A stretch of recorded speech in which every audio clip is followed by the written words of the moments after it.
En el nombre del Padre, y del Hijo, y del Espíritu Santo. Amén. Queridísimos oyentes, a continuación escucharán una meditación de un texto de uno de los padres de la Iglesia. Pero antes de comenzar, quiero recordarles qué es meditar y quiénes fueron los padres de la Iglesia.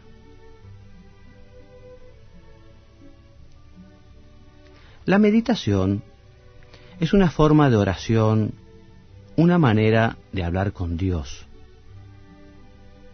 Los comentarios que escucharán quieren convertirse en una ayuda para que puedan comunicarse con el Señor en una charla filial, cercana y cariñosa. ¿Y quiénes fueron los padres de la Iglesia? Fueron pastores, obispos en su mayoría, que vivieron los primeros siglos de la Iglesia. Y ellos, en su predicación, en su enseñanza, en sus escritos, tuvieron que dar respuesta a cuestiones y dificultades morales y teológicas en ambientes muchas veces convulsionados por persecuciones, conflictos internos, por herejías y cismas. Y ustedes dirán, ¿y por qué puede ser conveniente meditar con textos de los padres de la Iglesia? Te voy a responder con la instrucción sobre los padres de la Iglesia en la formación sacerdotal, un documento de la Congregación para la Enseñanza Católica. Este documento nos dice que los padres de la Iglesia son testigos privilegiados de la tradición de la Iglesia. También que los padres fueron intérpretes de la Sagrada Escritura. Los padres tuvieron una ciencia teológica extraordinaria, fueron maestros de vida espiritual y apostólica. Y también los padres de la Iglesia fueron santos y sus escritos constituyen un verdadero tesoro para la Iglesia. Por estos motivos, comencemos nuestra meditación hoy con una oración introductoria que dice así: por la señal de la Santa Cruz de nuestros enemigos, líbranos, Señor Dios nuestro, en el nombre del Padre, y del Hijo, y del Espíritu Santo. Amén. Señor mío y Dios mío, creo firmemente que estás aquí, que me ves, que me oyes. Te adoro con profunda reverencia. Te pido perdón de mis pecados y gracia para hacer con fruto este rato de oración. Madre mía Inmaculada, San José, mi Padre y Señor, Ángel de mi guarda, interceded por mí.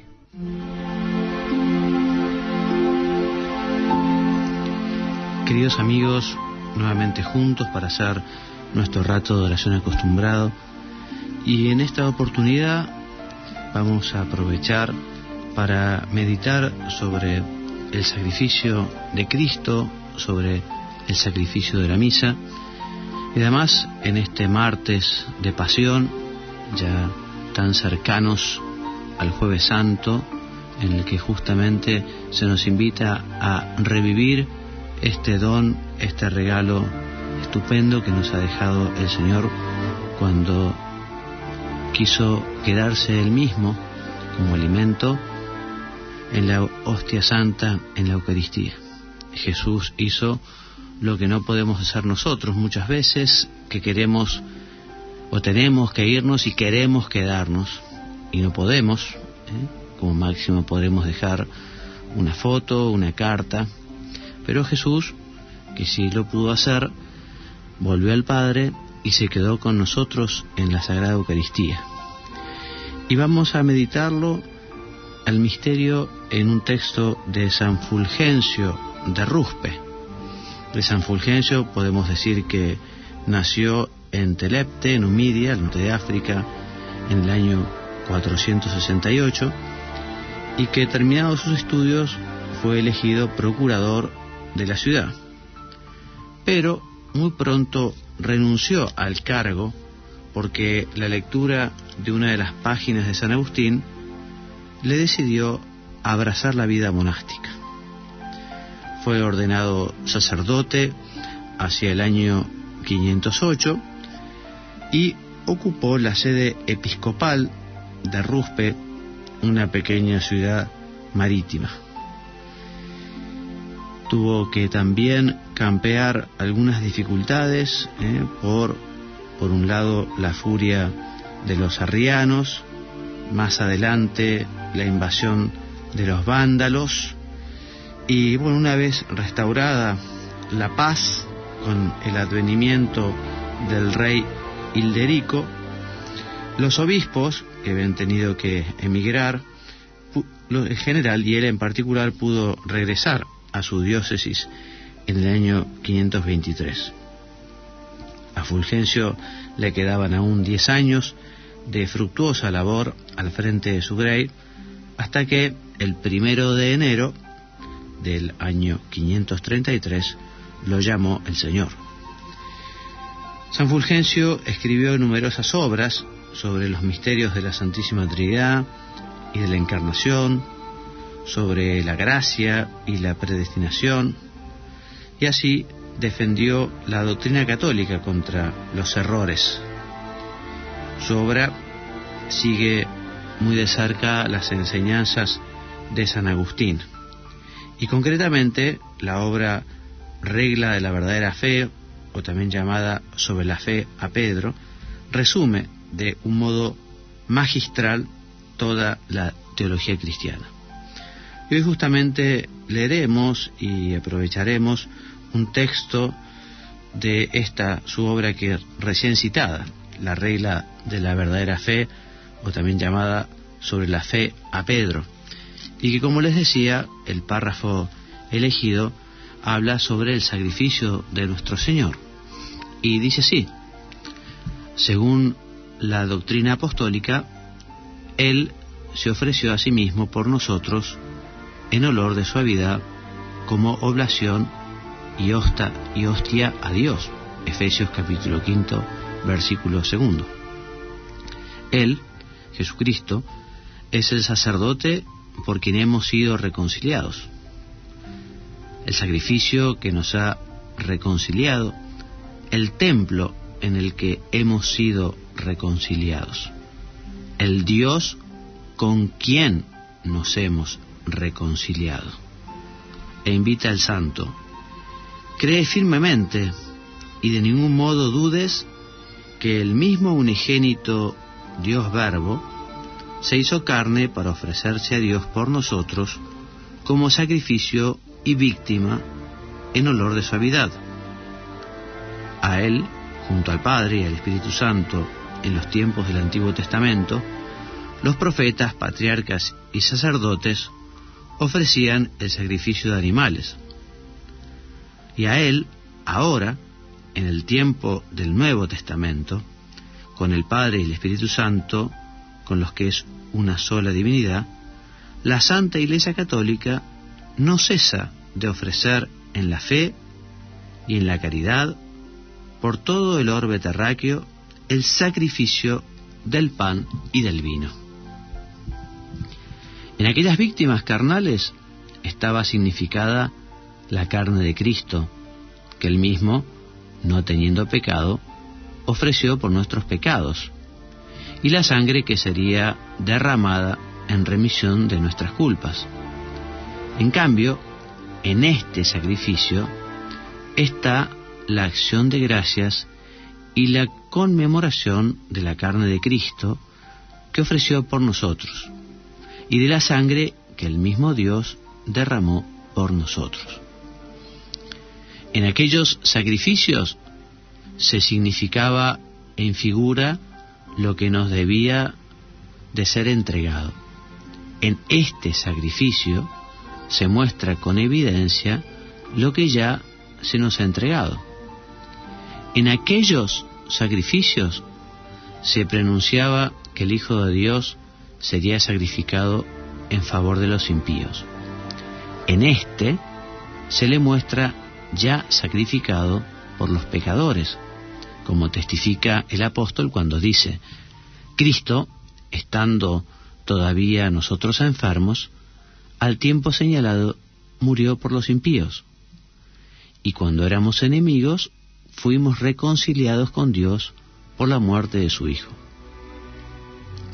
Cree firmemente y de ningún modo dudes que el Verbo hecho carne conserva siempre aquella verdadera carne humana con la que nació de la Virgen, en la que fue crucificado, en la que murió y resucitó, en la que subió a los cielos y está sentado a la diestra de Dios, en la que también ha de venir para juzgar a los vivos y a los muertos.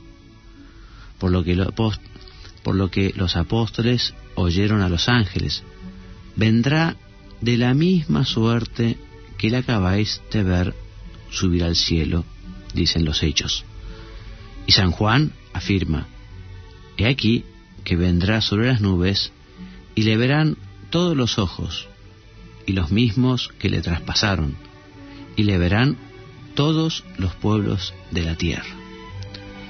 Y mientras esperamos nosotros esta segunda venida gloriosa de nuestro Señor, que sucederá al fin de los tiempos, en la Iglesia de Dios tenemos el privilegio y tenemos la gracia de poder renovar aquel sacrificio de la nueva alianza, ese sacrificio que Cristo selló con su sangre, derramando hasta su última gota por amor nuestro.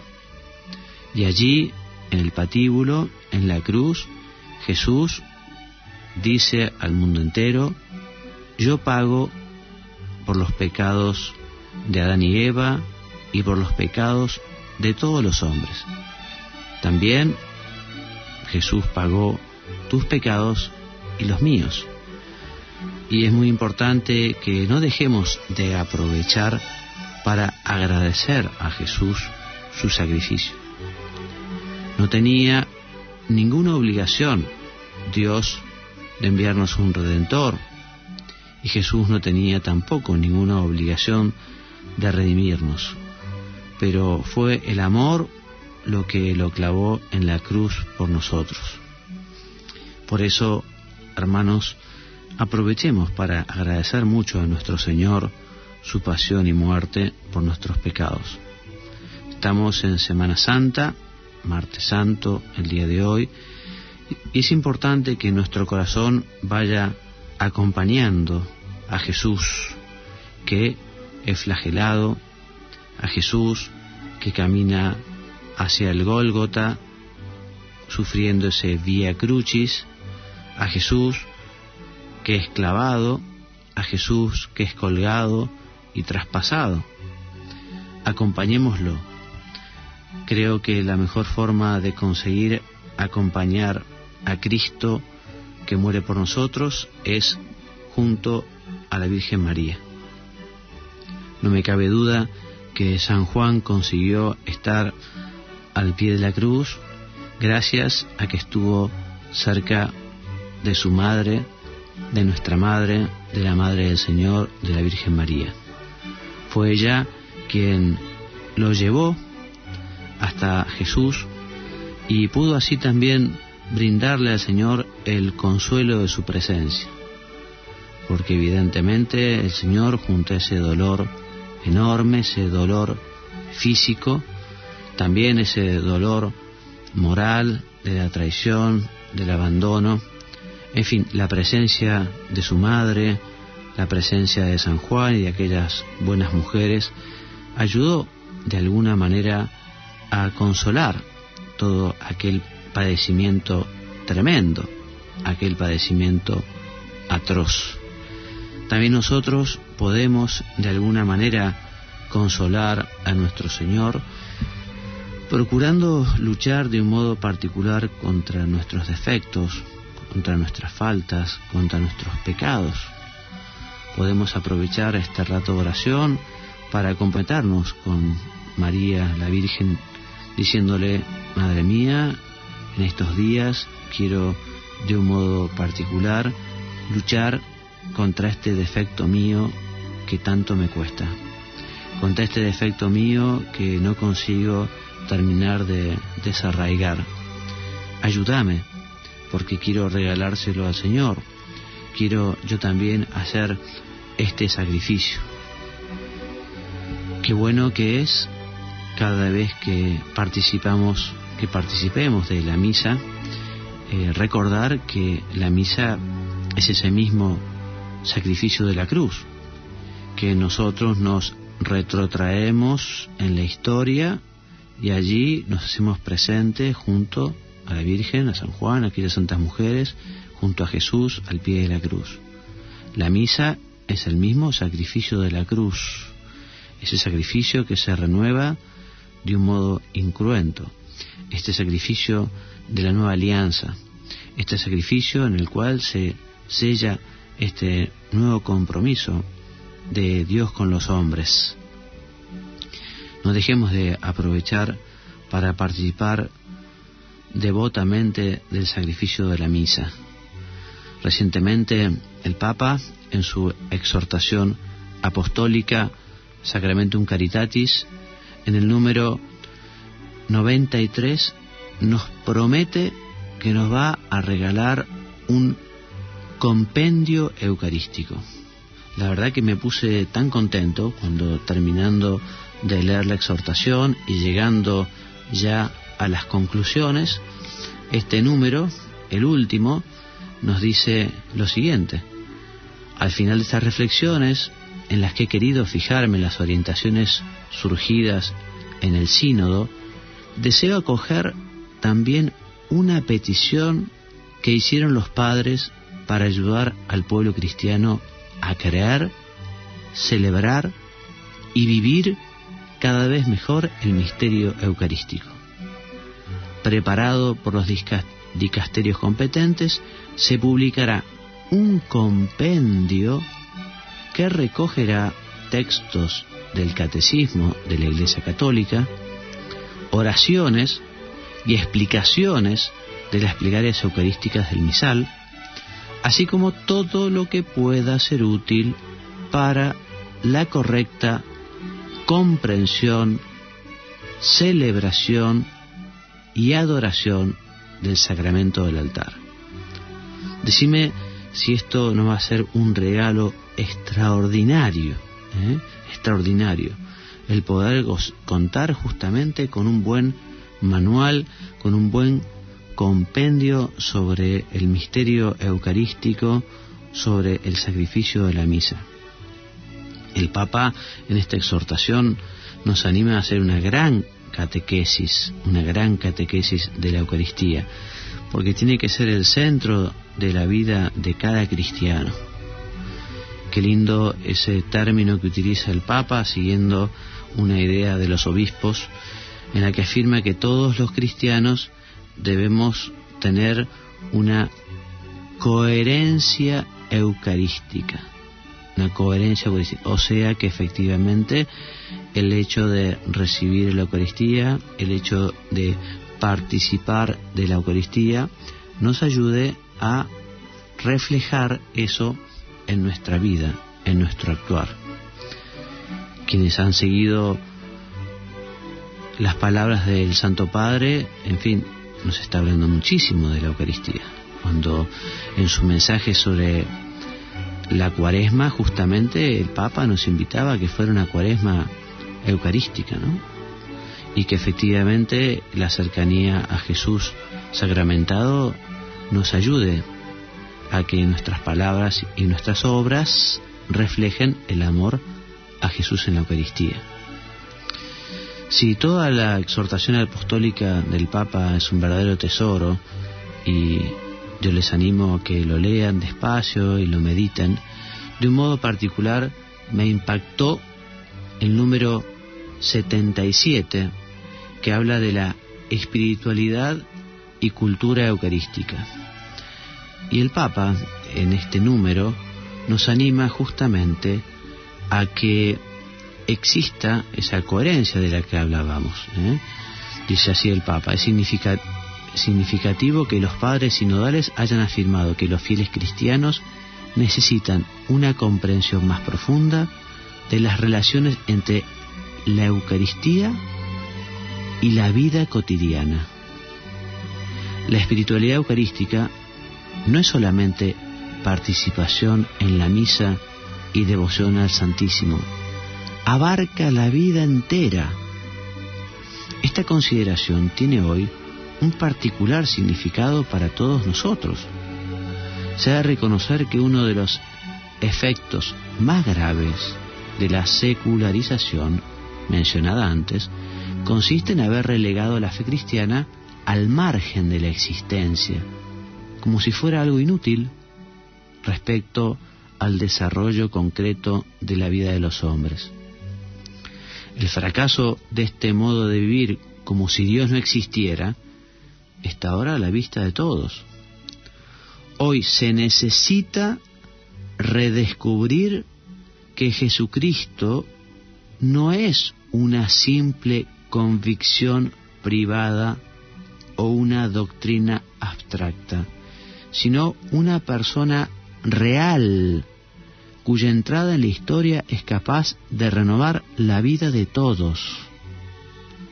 Por eso la Eucaristía, como fuente y culmen de la vida y de la misión de la Iglesia, se tiene que traducir en espiritualidad. O sea que nosotros, como nos dice el Papa, tenemos que convertir la vida eucarística en espiritualidad.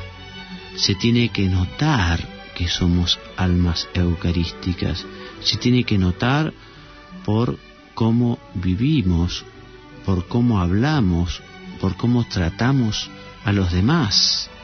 Es el sacramento de la caridad y nosotros tenemos que tratar con caridad a todas las personas. Terminamos este rato de oración agradeciendo a San Fulgencio esta meditación sobre el sacrificio de Cristo. También le podemos pedir hoy, que desde el cielo nos escucha, que nos ayude a vivir muy bien esta Semana Santa y concretamente que nos ayude justamente a participar del sacrificio redentor de nuestro Señor, que nos ayude a padecer y a morir con Él para poder resucitar con Él, que nos ayude a poder morir al pecado, a lo malo, para después resucitar a la vida, a esta nueva vida que nos invita a Jesús. Se lo pedimos también a la Santísima Virgen. Madre nuestra, ayúdanos a caminar por este camino de la cruz junto a Jesús. Te doy gracias, Dios mío, por los buenos propósitos, afectos e inspiraciones que me has comunicado en esta meditación. Te pido ayuda para ponerlos por obra. Madre mía Inmaculada, San José, mi Padre y Señor, Ángel de mi guarda, interceded por mí.